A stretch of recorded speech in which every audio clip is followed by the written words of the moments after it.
What's up, everyone? Welcome back to another episode of the Double Doors podcast. I've got Liam Slevin, and we've got GooseBreeder here from CLG Red.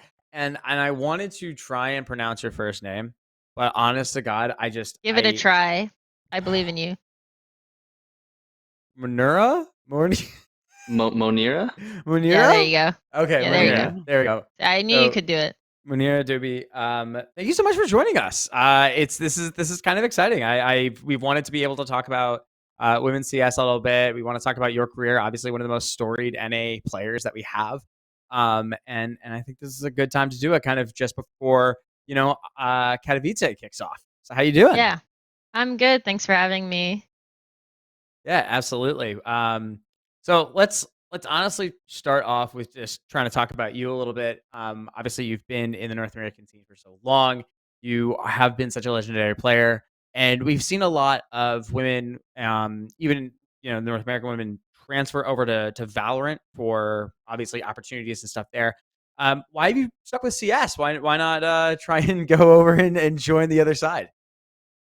I think it sticks to a few things. I think Valorant was very shiny. I was just trying to really think long term, and make sure I wasn't making the wrong choice. And I don't think people who swapped the Valorant made a wrong choice by any means, but what would be right or wrong by me.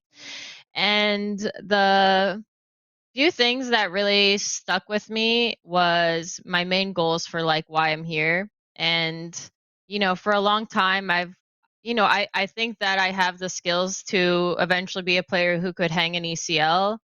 And I wanted to be like a player who made it there, who proved themselves, and not to mention the countless time. Like, I have 15,000 hours in this game, and I felt like if I left, like all of the stuff I know in CS, like sure I can translate stuff, but it's like I know so much about CS, and it's Yeah. like, obviously there's still so much to learn, but I know a lot about it, and I think I'm really close to achieving my goals. And so I feel like I just need to push a bit more. And I think leaving Valorant, I would have kind of just like, like I would kind of just be like closing the book on that. And I think that that's what really kept me. And, it's always been a big driver for me, even Yeah. now. Obviously, we're a little bit further away from ECL, so I'm trying to manage expectations. Right. It's mainly just trying to be a better leader, a better player right now. But, you know, that would be a result that I would like in the future. But it's kind of interesting when you say that, how you think that you can be an ECL player. Obviously, you have a ton of experience in the game, and just doing that over and over, you probably have better knowledge than I would say 99.9% of any player. Thank you. Do you? I mean, it's just a fact. You've been around, being around for so long and playing. Like you're still at this level. It's impressive. Um, Obviously women's CS is now kind of entering I feel like a second breath here, especially with Hmm. the, ignition of ESL Impact. Do you see your experience and your leadership and a role model within the scene kind of helping usher in these next stages of players? I think EG Gold is another good example of like teams that have of younger or just other, women's players that we haven't really seen too much of before. Yeah, I think this new second wind has been really refreshing. I also think it's more competitive, which is what we need because competition is what will drive the scene to be better. If no one's better than you and the level's not very high, people are just going to coast. They're not going to push that hard to improve. So now I think it's actually a competitive scene, something that's like respectable. Has a lot of potential. I think that I've had a lot of different stages in my career, and I used to be some 18-year-old who played CS, and now I'm literally 27, and I've definitely swapped roles. Like I definitely think I'm more of a figure to look up to, and I do recognize that when everything got announced, Impact. It kind of like I just kind of internalized, like I was thinking a little bit about it, and I was like, one, I was really motivated by it, and two, I wanted to make sure that this wouldn't go to waste, Yeah. and we wouldn't just like we need to make the most of this and prove that it's gonna work. And it starts with like every girl really taking advantage of this and really trying. And my goal was to boost initiative in upcoming players and also to lead by example. You know, there's things I wanted to do, I still haven't really got to do, but sometimes I stream like demos. But I Yeah. wanted to teach a bit more on my YouTube channel, but it's been a bit hard managing time. Yeah. But aside from that, I do try to be a good role model by, you know, leading by example. Um, Not just like what I do in game, but how we like behave and carry ourselves. So I think I've recognized that I'm a role model. I have a lot of girls who've told me they look up to me, and it is flattering. I didn't really see myself as a role model a couple years ago. You know, I was just kind of in my own lane, just trying to do my own thing. Um, and I've like recognized it more now, and I'm trying to use my, you know, like I have a lot of skill. I think I am like a rarity, like a really good women's player who could um be that person. So I was like, I might as well be that person. If it's not gonna be somebody else, I might as well be it. And not Yeah. saying that there's nobody else who isn't good either, but you know, if no one else is gonna like step up and make it happen, then like I'm gonna like try. So that was kind of like my mindset at the time, and that's why I kind of like try to boost the Discord and get more women in it. Yeah. I made like a tweet recently. I was asking like, "Hey girls, like who needs help? DM me." And I was like answering a ton of questions for a few days.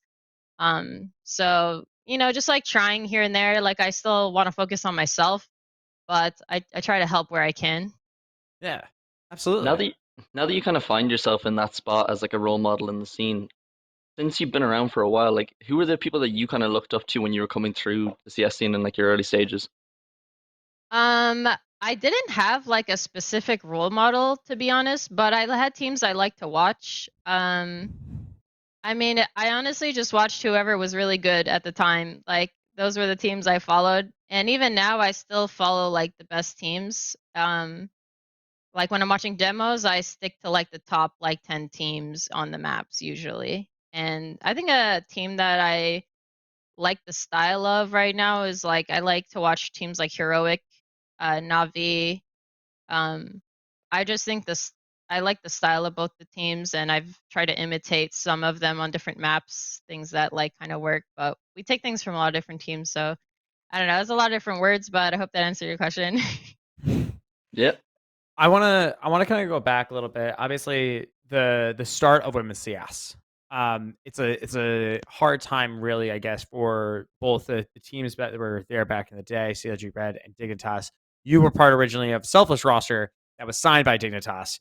Um, and you guys have completed local lands and frags and stuff like that. So what was it been like, I guess, back in the say early days? God, that was like the Mm. time I was really starting to follow CS in 2017. Um, what was the environment like then?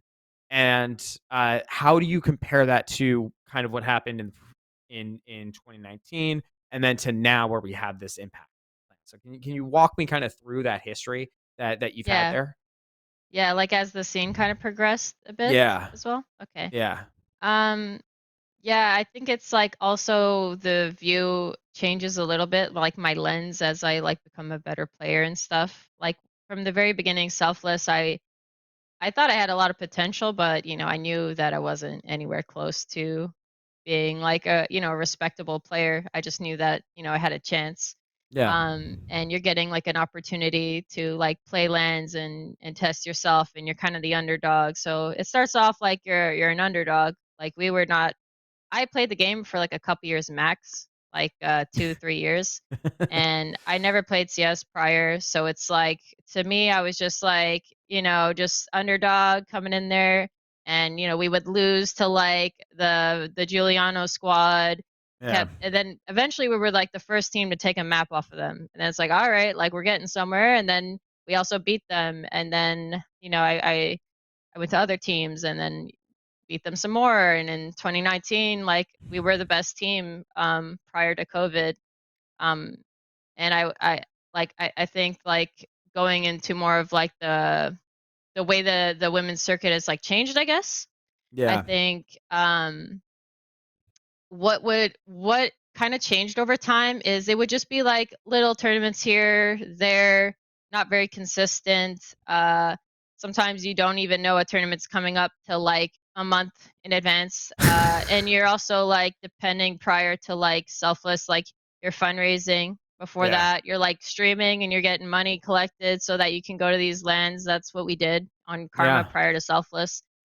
And yeah, so it's just like a bit of grind. It's not very consistent. It's not super professional. And I think the biggest thing, so people often wonder, well, what's going to be different this time? I know that's what people are like wondering, and it's a valid question. I think the biggest difference is not just the professionalism, but the consistency is really important.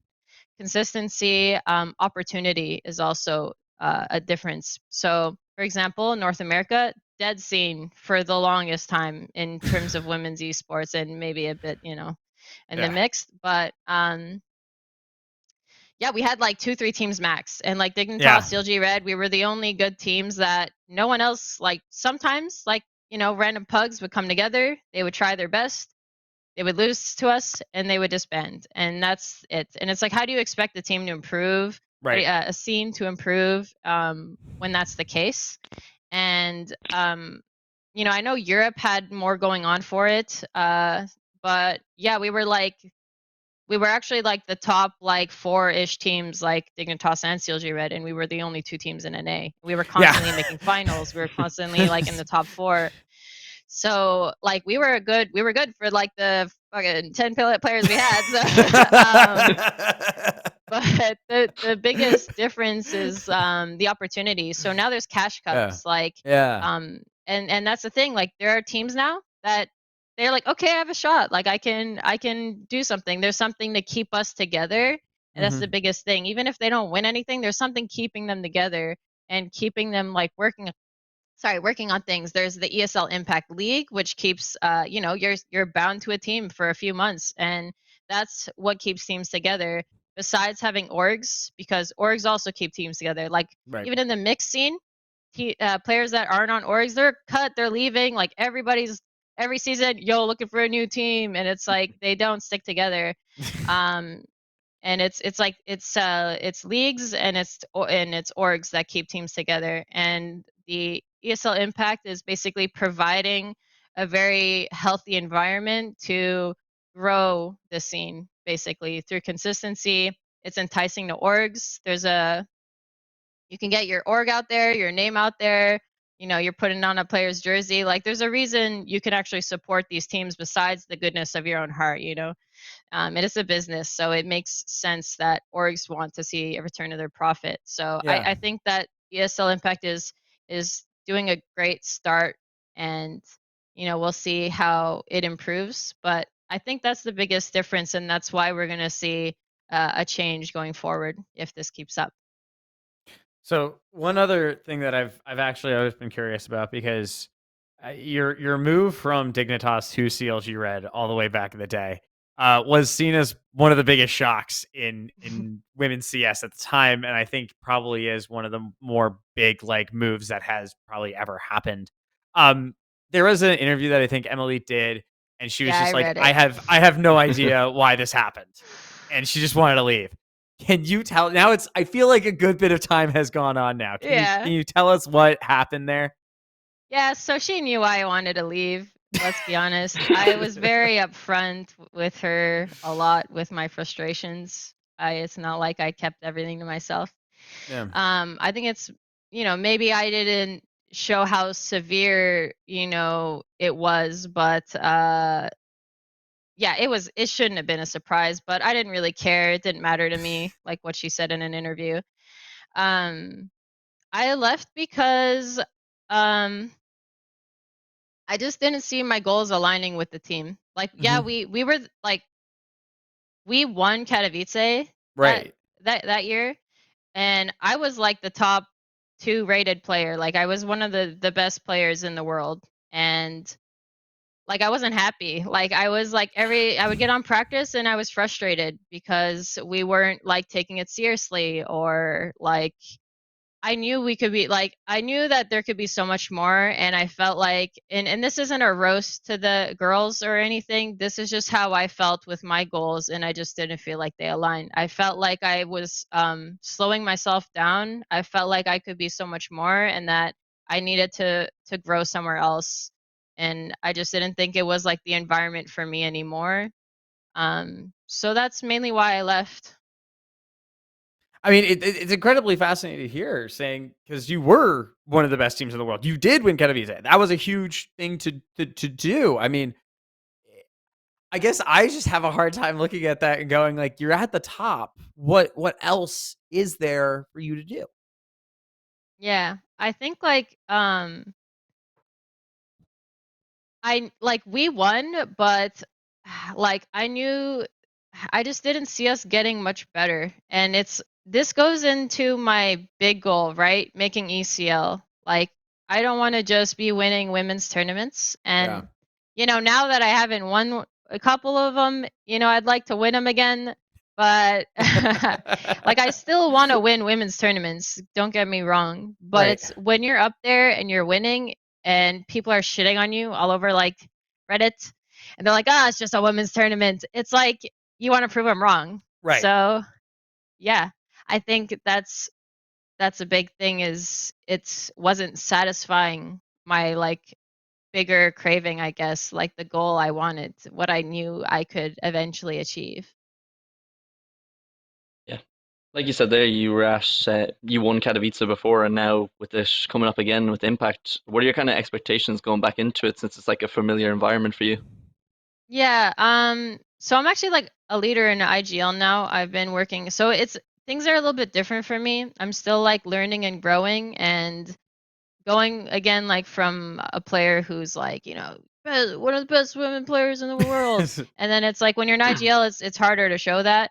Yeah. Um, but it's whatever. I kind of just left that in the past. But I'm kind of going into these lands a bit different. Like I have experience, but I don't have a lot of experience as a leader on land. And there's more that goes into it. Like online you can just sit back and chill. You're like, all right, guys, let's go. And then it's like at LAN, you can't really do that. You need to like huddle everyone together. You need to say the right things. You need to be giving like eye contact, fist bumps. You need to like raise everyone up. And it's like, things that I used to just chill in my own lane and like do my role. I would help mid round, but I didn't like do other things that you should be doing as a leader. And so there's like more growing pains. And I'm like teaching, we're teaching new players, so it is a bit different for me this time around.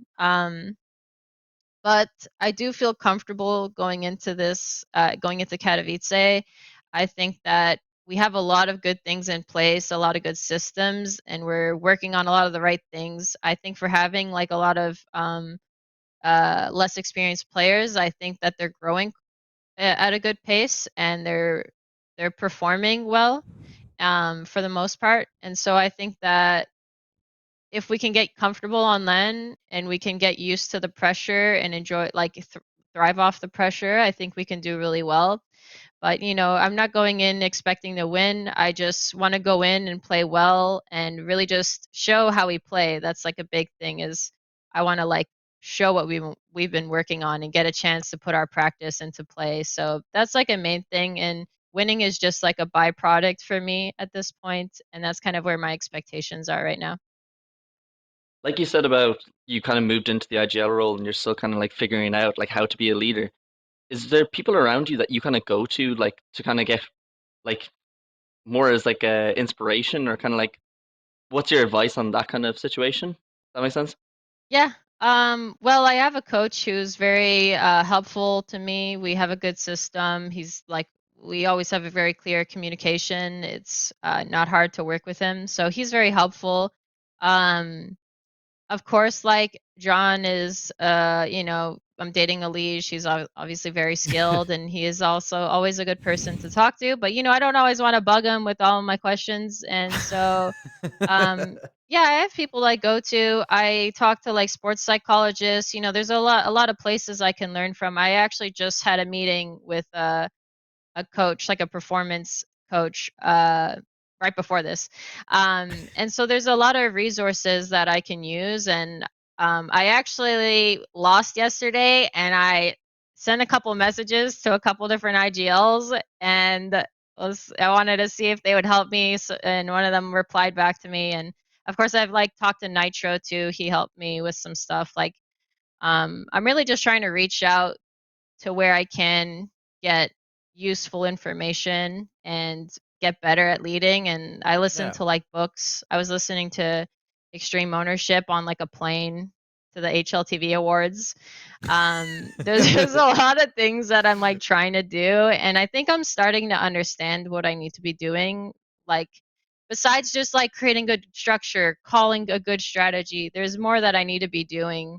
You know, that I think I could be doing better at. So those are like the things I'm trying to improve on. And I think that's going to be the biggest difference because, as a leader, I can make or break this team. And I think I'm doing a good job, but I could be doing a great job and we could be like winning because of it. And that's a big goal of mine. And I also want to be shooting back too. So that's another goal of mine. So I'm working really hard on my mechanics to call and be good at mechanics. It's hard to do. So I'm Yeah. trying to get really good at mechanics so that it doesn't require much thought process, and it's something I'm trying to figure out. I don't have all the answers, but it's the work right now in play. Obviously, Impact's kind of now become this beautiful new thing where we are able to see a much more structured women's league. We're able to see evolution of players and things like that. I think we have to talk about this because we talked about it privately. The recent comments and I guess questions that have come up about the inclusion of non-binary gendered individuals and people Yeah. into the league. Transgender people have kind of come under fire here a little bit. And I wanted to get your honest take on it, because it is becoming a big focal point. Is this league supposed to be specifically for cisgender women, or is it supposed to be a league for for I don't like more marginalized individuals that might not Mhm. feel comfortable within a male dominated league? Yeah, I think it depends who you ask. And again, it also depends on, of course, I support trans people. I'll just state that right now. Um, just so, the rest of the points make sense. Yeah, I think it depends who you ask because it's when you're having an argument, you need to be able to meet somewhere. And not everyone supports, trans people. And maybe they support them or they don't agree with, um, everything.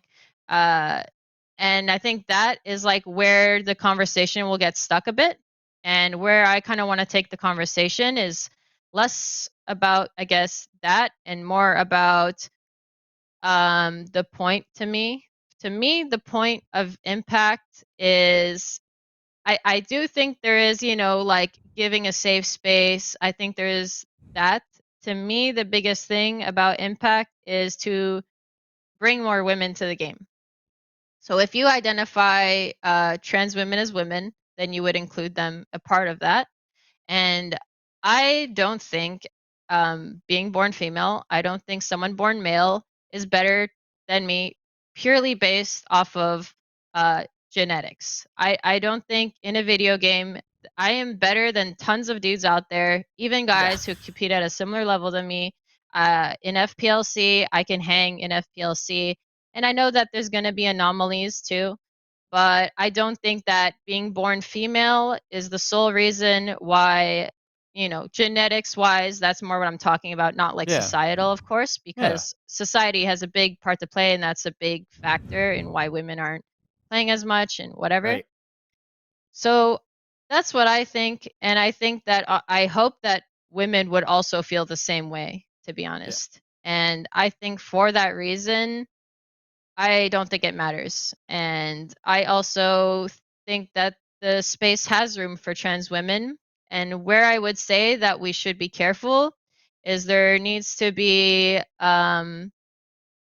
something in place for bad actors because you Yeah. don't want to ruin the space for everyone, not Right. just, you don't want to ruin it for the trans women either because there's a lot of people who just want to be there and play. And if you have somebody who's trying to take advantage of the system, then it's going to ruin it for everyone. So I don't think there is a problem. I think it would be a good idea to have something in place there, something that's reasonable. I think it would be good to also speak to some trans women, like that have been in the space for a while, and ask them like what kind of system would make sense. And in general, it would be good to ask what would make sense before making any kind of regulations, because Right. we don't want to be like ignorant while making like big rules or anything. So Absolutely. yeah, I think it's really just that simple. And I've always thought I that don't. these I don't. I would have to disagree. I don't think it's it's that not that simple. simple, It is. It Yeah. but is a it's difficult not. thing. It's Sorry, hard. sorry. No. It's No. not No. that I just. simple, but I meant it can be that simple. You know Yeah. what I mean? Yeah. That's more what I meant. It's No. I definitely a know. I know. I complicated know what topic. you meant. It's I get it's funny, but yeah, I think it Yeah. can be that. It's a difficult topic, and Yeah. I'm it's admirable that you're able to speak on this and speak your mind and these opinions. I think all of us are coming in with different angles and different opinions on there. Yeah. And it's important that I think the actors involved in the situation, like you were saying, the people that are going to be involved in this league, the stakeholders, the women that are playing it, the transgender people that have been a part of it, who is coming up, how are they all evolving? There needs to be that discussion of what can we do to make this a better league, and what is best for everyone. Um, Yeah. Kind of related to speaking about this, because Mhm. it also kind of goes in the same vein. The Impact League got a lot of flack in the beginning because it was a women's league and it was something that was separate, and ESL was pouring money Yeah. into it being a women's league. Yeah. Just purely on the topic of this is a league for women to be able to participate in that is Yeah. away from the men's leagues. How Yeah. important is that to the continuation of women in esports, not just competitive video games, not players, but Yeah. just as a whole of being Yeah. involved in this space? Yeah, I can touch on that. So I think a big thing people should think about is to get women to the point of where men already are. Men are very developed in esports. It's, something boys have grown up with, and women are just now starting to dip their toes into it. It's just now becoming more acceptable. People are, raising their kids up with, sometimes girls get to play with dinosaurs, or it's less like super strict like gender roles, I guess. I'm not going to Yeah. get too much into that, but it's just like just touching on it, I think is a little bit useful. But I think that there needs to be a stepping stone. So I think we need to see it as a stepping stone to something bigger, and not get so tunnel vision on, well, men don't get to play in the women's league. And it's like, there's a reason why the league exists. It's because there's a need for it. There's not a Yeah. need for, you know, a, a men's league. Obviously, like there's even collegiate programs to foster a collegiate scene. I Right. think when we stop fixating on women and you start thinking bigger picture, like it's more about supporting a scene so that it can grow to be competitive. Collegiate, there's regions that aren't doing so well. Maybe if they get a little bit of love, they would probably start to do better. We start enticing like players to compete. It's it's when you think a little bit big picture that this conversation can move forward, because it gets so tiring reading the same, like, honestly, like they're not even trying. They're not even thinking that hard about it. They just want to hate on the internet. And then when I see those comments, it's like you're wasting everyone's time. We're not This conversation has been stuck for years, and it's finally now, since Impact, it's finally growing to somewhere where we can actually have a conversation and not Yeah. just argue the same like silly topics over and over. That was what was the most frustrating for me, is just like going back and forth. And it's like, now it's nice because we can finally move on and start talking about like it a bit better. So it's a bit of a topic, so sorry to touch more on it, what you're saying. No, it's great. um I love it. there's just a lot of places to like touch Yeah. on, and I feel like if you don't say something, everyone's like they take it a certain way and they spin it on you, so you kind of have to cover like a lot at once. So yeah, I think what it means is like you're giving a voice to women, and Mhm. women now have role models like we talked about earlier. Like you. It's Seriously. Yeah, exactly. Like when you're a boy and you're watching Avengers, like, wow, Captain America is so cool, and it's like now we have, even there now there's women that you can look up to in movies, and you're like, wow, she's so badass. And and women can be inspired by that. And it's like, yeah, you can be inspired by dudes and what they've accomplished, but there's just something different when you can relate to someone, Yeah. and in any way, really. And if it's like another woman, it proves that you can achieve it. So by doing it, you're proving it's possible. And by giving women a voice, we're also breaking down stigma. We're also just like getting people used to the fact that women exist in esports, because some guys are super uncomfortable when they're in a lobby with women, and they need to just get used to it and just become normal. You know what I mean? Even just being like in Valorant, for example, like there's so many girls playing that it's actually like normal to get in a game with girls. Yeah. But and that says something, honestly. When you play CS, it's getting there, but it's still like rare that you're gonna find like Yeah. chicks in your game. So it's just something to think about. I think the big thing is the scene needs extra love to become competitive, to get more women involved. And for the people who don't give a crap about women and they don't, whatever, it's also a good business move, people. Like, that's the other half of the population that um, brands get to sell to. There's so much to it from a business standpoint that if you just really don't care about it, then you can at least take that and understand it, and Yeah. understand why do people want to put money in it. People aren't just going to throw away money. They're going to invest it because they see some return in the future, whether it's now, whether it's later. They see a bigger picture. And so, you can pick which one you want to get on board for. I think it's good to kind of break it apart into different ways of seeing it, because I found the convo would just get stuck a lot, and people, honestly, they don't want to admit that they're sexist, but they're kind of sexist. They don't really understand. Um, and that's fine. But if we can get to other topics and other understandings of it, then I think we can actually like understand why it's a bit more necessary. Yeah. I think that's been the biggest push, or at least that I've had for Dust 2 in this last year, is like, we need to let's cover it more. Let's cover more of these moves. Let's be able to do Yeah, more of it's this, good that you're doing create that. this. Well, it's not even that. It becomes a lot more fun when there are Yeah. storylines that you get to follow, Yeah. when there's Yeah. substance there, when there's things. And I think, Yeah. we're trying to do our part as well, because we have such a vibrancy, we have such great players. They deserve our respect and attention, and so, we need to be able to do that.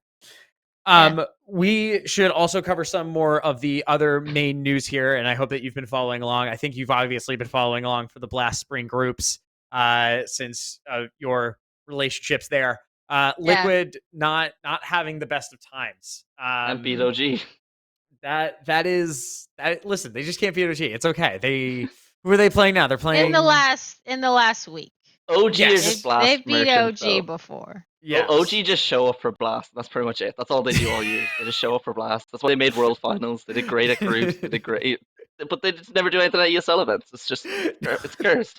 Blast is their thing, man. It's Yeah. that's they're literally unbeatable there. But I was listening to the Elite interview after I think it was after they lost to OG. It seems Yeah. to be with Liquid that it's kind of this is just leading into Katowice. This is like the time to test out things, which is kind of a sigh of relief for any NA fans that might be a bit concerned coming into Yeah. one of the biggest tournaments of the year.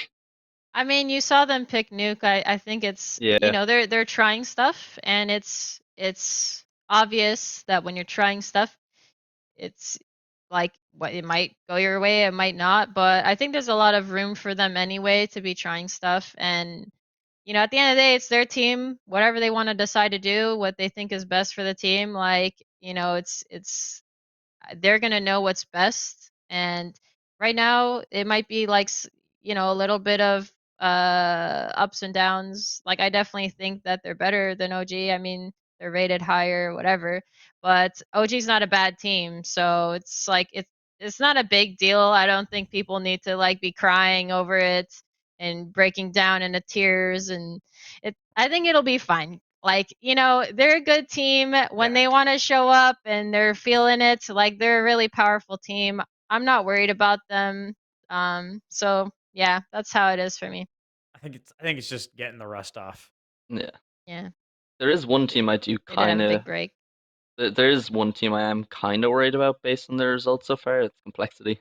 They've not looked good at all. Yeah. Like at least you see a bit of like what Liquid are doing with that nuke pick. Like you can see that they're trying to play around with this and like expand on whatever they can, because the way that the blast system works, obviously they have like a billion chances as a partner team to go through. Like even if they do flop in this next stage against Big, like they do have the showdown, and like no one wants to play the showdown.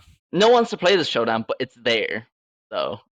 And like a team like they gotta Liquid, come if all the it way did back. actually come to that, like they would go through it. But I think Complexity, it is a bit concerning for me at the moment. Yeah. Watching Complexity play, they just don't seem to be offering anything. I thought I was kind of excited coming in from the break, because Complexity always strike me as they always strike me as a team that like take that time off and like do come back prepared. And I like what TC and JT have as a system between the two of them, but it just doesn't seem to be translating at the moment, which is a bit concerning.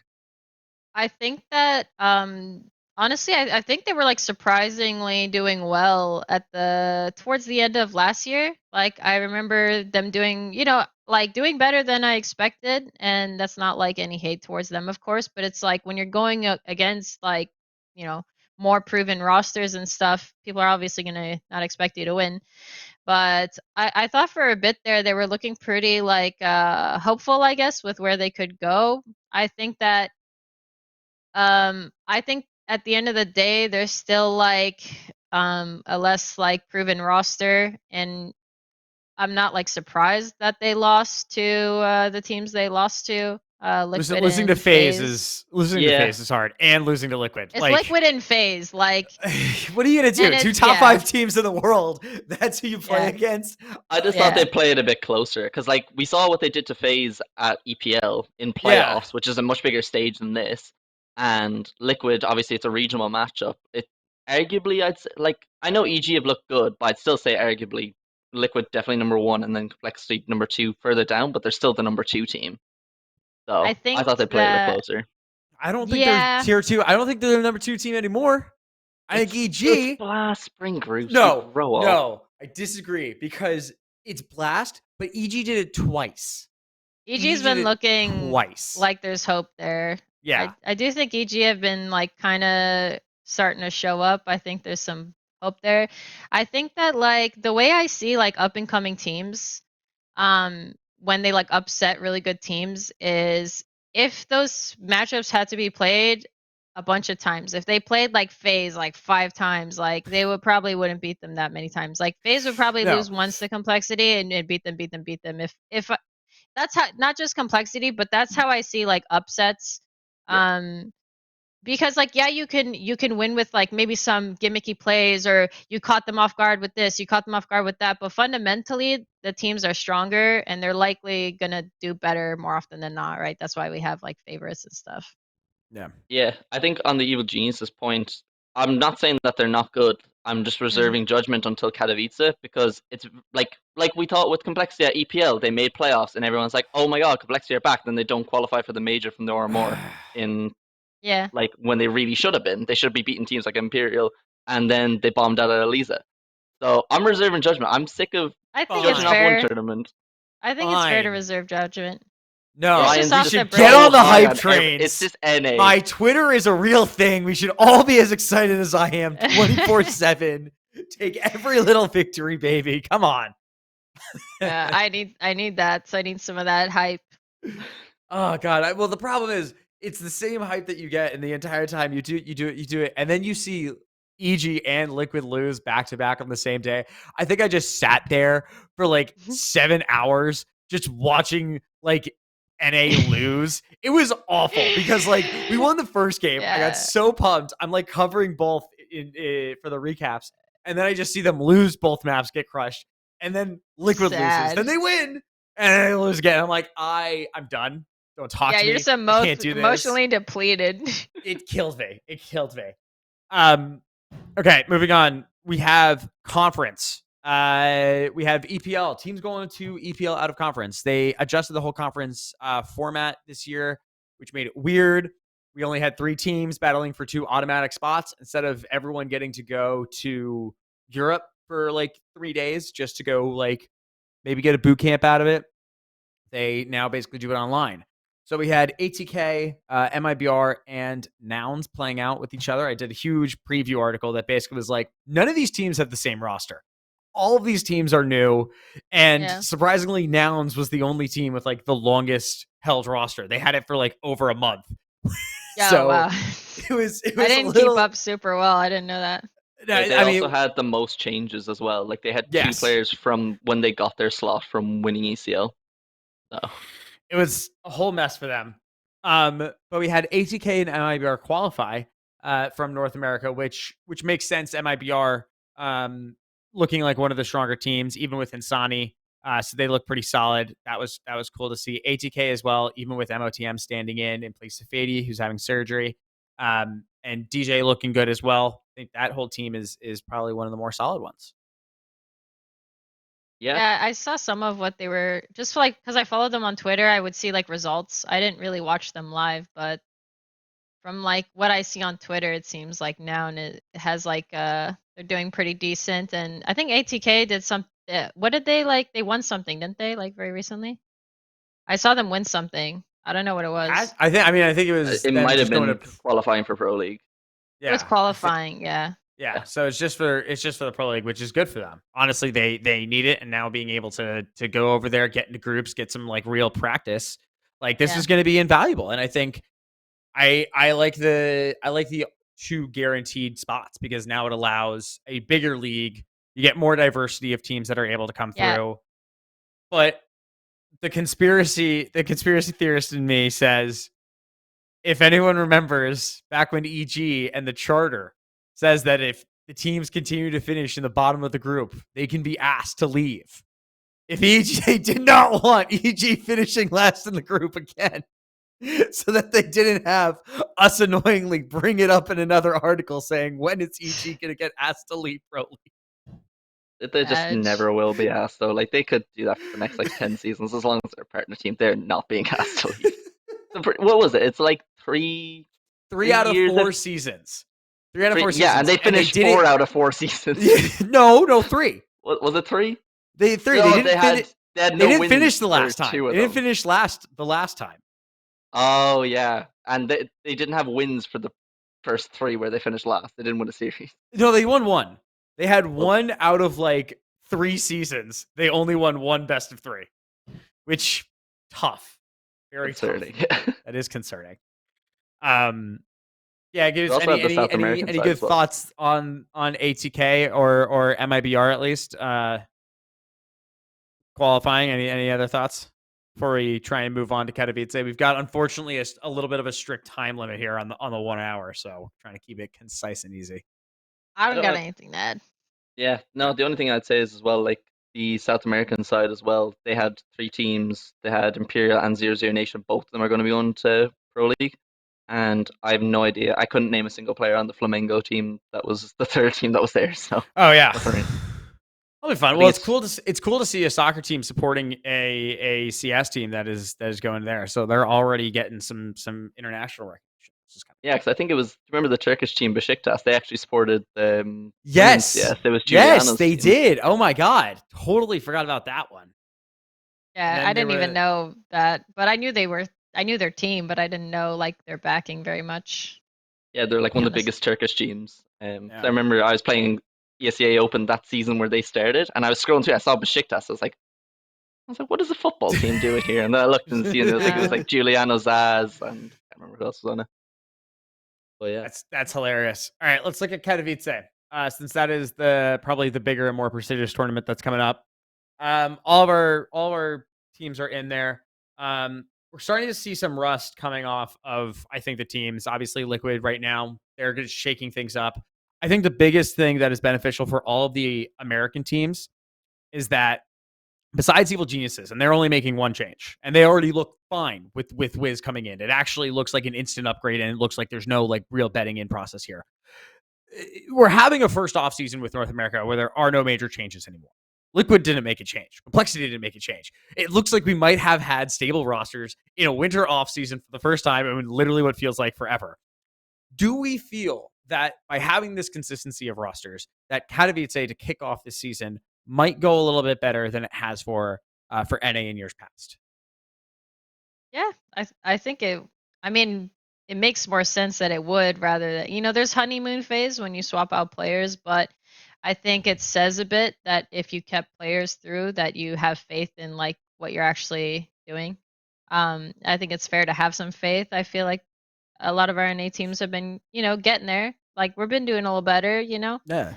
It's like obviously besides Liquid, because Liquid's always been a good fighter in the international scene, but I think that NA as a region has been doing better. So I think it makes sense that if you have a stable roster that you're more likely to, you have more things in place, that you just have less to catch up on. So I think it makes sense that we would probably do better.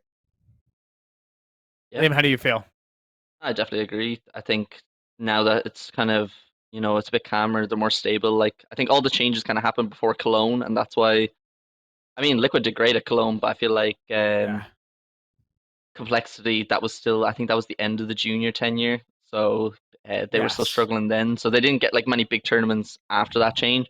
And Evil Geniuses, they were always shuffling last year. It seemed like now it seems like they have like at least this tournament to embed Wiz, and like it seems to be going pretty good. So um, the thing I found pretty interesting when I looked at it, like I didn't actually realize how many teams were in the play-in. There's a lot of teams, like Furia being in the play-in, Cloud9 being in the play-in, Yeah. pretty much everyone, every NA team or like South American team as well, except for Liquid. So I hope they can get through this first stage because like the play-in is incredibly short. It's like what, 2 days? You can go out on the first day, I'm pretty sure. That's what happened to That'd Complexity be last year. sad. Yeah, it's Yeah. literally you can go in for one day, which is tough because I think Complexity has easily the hardest out of anything here because they have to go up against Big, which like come on. And then if they win, they have to go up against the victor of Furia versus Permita, which like again, come on. Like we're really going to see that cause Complexity to go out. They're gonna have to play Furia if they somehow get by Big. Ridiculous. It's Well, a they They tough both. beat bracket. FaZe. Yeah, That's maybe true. That's true. That's true. they can But do it. yeah, it seems like it doesn't seem like the worst lower bracket if they do fall and they play Permita. Like if there's any team there that you want to play, it's the team that no one's really heard of coming into it. So It's true. I I'd think. be more concerned for Evil Geniuses. They have to play Fnatic first, who Fnatic do look pretty nice, and then lower bracket, if they don't beat Fnatic, it's Sprout or OG, two teams that have looked very, very nice in EUCS for a little bit now. So I really don't I'd be like more this. concerned for them. I really Yeah, hate no, it's not this. looking good, is it? No, and Both then of their last games will be tough. Yeah. Pain has to play. Pain And actually might be lucky because they have to play Ents and have Cloud9. But if they lose, they could play IHC. And then again, it's like but then it's like again, whoever they might have to play the loser of Ents Cloud9. Like it's all of this is going to be extremely, extremely tough here. And God, I have no idea how this is going to shape up. It is going to be all I know is that it's February 1st and through February 2nd and 3rd is going to be some rough days for us over here at Dust 2. I didn't realize how bad it actually was until I looked at this bracket. It, but at least we feel a bit better about the teams now because last year when I was at when I was at Cologne for the play-in, Oh I got yeah. all my complexity interviews done in the first day because I knew they were getting eliminated. So I interviewed everyone. I interviewed like 4 or 5 of them. But it was just Yeah. The next thing you guys interview them day one, they're gonna be like, "I see you." Yeah. see you tomorrow. Well, that's all you got to do. But now here's the problem: you have to do the same thing. You need to get your evil geniuses and your complexity interviews all done in But it like looks 3 days. like you said, it's February 1st to 3rd. It's not 2 days. Oh, it's So true. Well, they that's if do they have an win. extra day. That's if they win. Yeah. If they Okay. lose, who Don't knows? do lower bracket round 1 and 2. I know. All I know Um, is that February 1st, we have when do the earliest games start for us? 5 a.m. I've got 5 a.m. games with Pain starting then. So I will be up from 5 a.m. probably through God, who knows, like 3 o'clock. Just we're gonna churn out as many recaps. It's gonna be busy. It's gonna be busy. when will But you guys arrive in Poland for Impact then? With that being a oh bit yeah. later on. Um, so we don't even actually have our flights yet, but I'll tell you what I think's gonna happen. Oh. We're very likely gonna be like flying in on the 8th because usually it's like the tournament and then media day before. Right. I believe the tournament starts on the 10th, so it'll probably be like media day on the 9th, and then it'll probably be us landing on the 8th. Our boot camp is from like the 1st to 7th, so I think it's the 8th that we're going to be flying in on to Poland. So, okay. So also, as we actually right now have breaking news on the podcast talking about ESL Impact, Katowice, Saints has visa Yeah. issues. So they're going to play Oh, with Kiki. no. Yes. So Who are they Saints playing is with? with Kiki. So Kiki is Oh. going to be Kiki CSGO Scraft, I think is how I say her name. Yeah, Scraft? I think. Scraft. So Scraft I'm not sure the is unable pronunciation. to come. So Kiki is going to be stepping in as their sub. So live reaction. How do we feel about that, GooseBreeder? Well, I hope that they can make it work because I mean, I was happy for them when they qualified. Like they're all nice girls, from what I know of them, and when we played them, like I mean, we beat all of the teams pretty convincingly most of the time, but Right. I could just tell like they seemed like they were kind of getting an idea of like what they were doing, and it looked like there was like um like a spark of something. Like sometimes you play somebody and you're like, yeah, you don't really know. It feels like they don't know what they're doing, and then and then there's teams you'll beat them, but you feel like they kind of know what they're trying to go for and stuff like that. And I Right. felt that a bit more with Saints, and I feel like they have some like structure there or some potential there. Like when we play EG, I feel like they do a bit of like random stuff, maybe not super team. Um, not like a roast or anything, but like some like on overpass, like Jessa's will just swing like long by herself or something, and there's nobody like setting her up or anything, or like there's nobody playing with her or something like Bit more that. puggy. Yeah, and it's that stuff doesn't really work like long term. Yeah. It's not like consistent, but I felt like Saints was like getting a good like grip of something, so I hope they can make it work. I think they have potential, so I'll be rooting for them. Nice.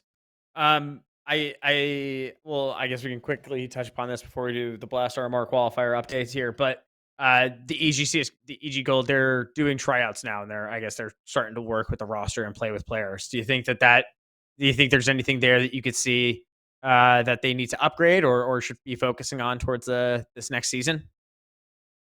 Are you talking about like the EG move? Yeah, Sorry, just yeah, to the clarify. Okay. EG goal, just like if it's more of just like they need better strategies or might need some more team cohesion. Like, is there anything that jumps out to you? Um, so it's a bit hard from the outside because, maybe there was internal things. You never really know sometimes why someone got cut. Yeah, Um, but I assume that after the LAN, I do know Milk well. Like we used to be teammates, and I think that yeah, she's like a chill person. But I assume that after the showing at the latest LAN in Sweden, I feel like they probably felt a bit of a smack in the face, that they probably need to do something different or start improving somewhere. yeah, I would probably I feel like they do have some like I don't feel like they don't try to play together, but um yeah, I think they could probably improve a bit on like their structure together. I'm not sure. It's harder when you're not the from the inside.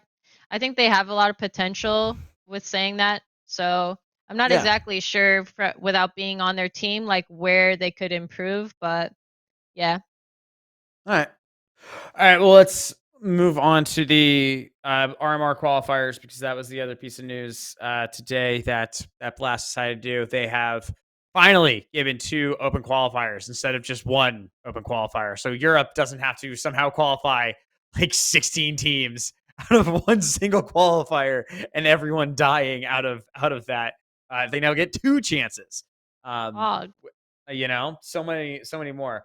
But as we read the tweets more closely, because initially I thought it was like, oh, the dates are overlapping, this is so confusing.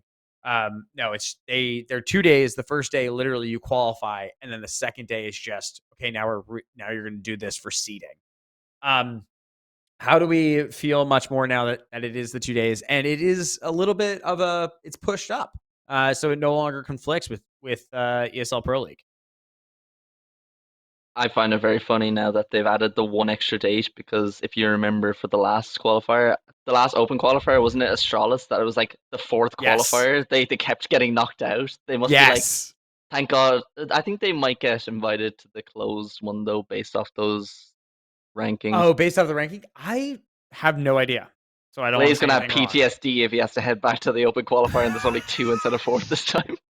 Device is going to be like, I can't believe I left NIP for this. That's probably Uh, hard on the mental. I feel like at some point it's more of a mental thing. Like you've lost one, you've lost two, and it's like third and fourth's coming. And I feel like you're probably just stressed the hell out as a team, and you're probably not playing to your best at that point. Well, good guys blast, only giving you 2 then. So you don't get to the third no, and the no fourth. stress. Yeah. All the stress has It's to come do or immediately. die, man. God. Gotta It's rise up. It's got to be really, really tough. I think the troubling thing is that for NA, Evil Geniuses, I don't think they'll have enough prize money to qualify, or they won't have enough points or whatever to qualify for the closed qualifier. I don't think they'll be high enough up in the rankings. I think that they'll literally have to go through the open qualifier. I think EG, even if it does come to that, they seem a lot more stable of a place where they can get through it. Like, Yeah, if you remember the open qualifiers, I know we had more then, but like that Stewie team was a mess, and they were still getting through the open qualifier. Even though they did it's like get true. scared by Strife on day one, they did get it on the second qualifier. Yeah. So Still, it was bad that they lost to Strife. yeah, That was like you're always gonna have that with the best of one online open qualifier where you could come up against anyone. You could get like a cheater in round two that just absolutely yeah. decimates you, and like they're like, oh, sorry that these guys cheated, whoops. But And then they don't do anything about it. You're just like, well, exactly. unlucky, dude. Sorry. Nice Yeah. try though. Nice try though. Better Are luck next you time. are you Yeah. excited for these qualifiers? Oh, sorry, were you You asking just me or? Yeah, I Okay, was asking sorry. you. Are you I won't be. excited I for won't be these? playing. Oh, yeah, we're actually playing in. Are you talking about the qualifier this Thursday or the other one? The ones The that are what? after Impact. Yeah. Before Oh, we. well, we're gonna try and play in any of the ones we can, so that'll be fun. Um, I honestly don't watch a lot of live games. I only watch Liquid games live because they're so early, man. Let's be honest. And I got Team Prac and stuff, so I mainly watch demos. So I don't always keep up with all of the games, but it is exciting to like go back and watch like the really good games and stuff, and the ones you do catch live are a bit more entertaining. Oh yeah. So good to see what comes of it. Yeah. Absolutely. All right. Well, I think this is gonna wrap up our news show here. Goose, thank you so much for coming onto the show. It was a pleasure, really, to talk to you all about Impact and your career and everything else. It's been fantastic. I hope we're trying to get someone from ESL to talk to us more about the development of the Impact League and learn more about like how is it going from the operation standpoint. So, for any avid reader, watchers, listener, fans of us, we're gonna try and get on that soon. Any parting words that you have? Well, just thank you again for having me, and I'm happy to see that you guys want to cover Impact more. Again, it's just really good to get the voice out, and you do make a solid point with, like if there's nothing covered on a scene, it's probably not that entertaining. But I think it's getting to the point where it's beginning to be more entertaining, and hopefully with more events, and we're planning to start winning some tournaments or start at least doing better, Yeah, get a better storyline going. NA But needs some winners. Come on.